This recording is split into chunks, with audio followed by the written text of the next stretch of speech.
Assalamualaikum warahmatullahi wabarakatuh. Selamat datang di channel Mutiara Kehidupan, channel yang menyajikan kisah-kisah menarik dan juga menginspirasi. Kali ini kami akan membawakan sebuah cerita yang berjudul Pulang Sholat. Pria ini dengar suara aneh di rumah janda. Saat diselidiki ternyata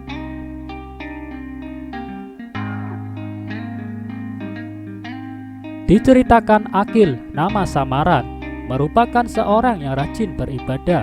Tak hanya itu, juga pandai dalam membangun usaha, sehingga memiliki pabrik pembuatan keripik pisang.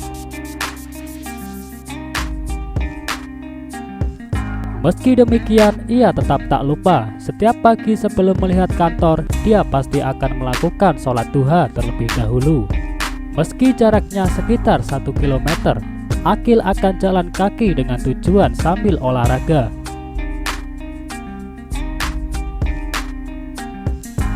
Selesai makan sahur, kebiasaannya kemudian aktivitas ringan untuk meningkatkan imun tubuh.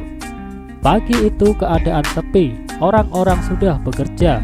Akil sambil jalan santai pulang ke rumah. Namun ketika melewati rumah janda di kampungnya, ia mendengar suara aneh dari dalam rumah. Merasa penasaran, akhirnya dia mencoba mengetuk pintu. Setelah beberapa saat, ternyata tidak ada jawaban, namun berisik di dalam rumah. Alhasil, demi memuaskan rasa penasaran, dia membuka pintu yang agak sedikit terbuka. Di dalam rumah itu terlihat pemilik rumah duduk ketakutan, seperti ingin meminta tolong. Akhirnya Akil masuk rumah. Dan ternyata rumah janda itu sedang dimasuki maling pagi-pagi di bulan Ramadan. Akil berupaya menolong serta memanggil warga sekitar. Saat maling berhasil ditangkap, Akil berusaha mengendalikan amarahnya, lantaran ia ingin menentang dan memukul sepuasnya. Untung ingat jika puasa.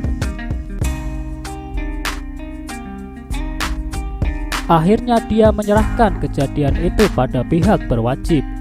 Sungguh Akil pemuda yang luar biasa. Meski marah, masih bisa mengendalikan diri dan emosi.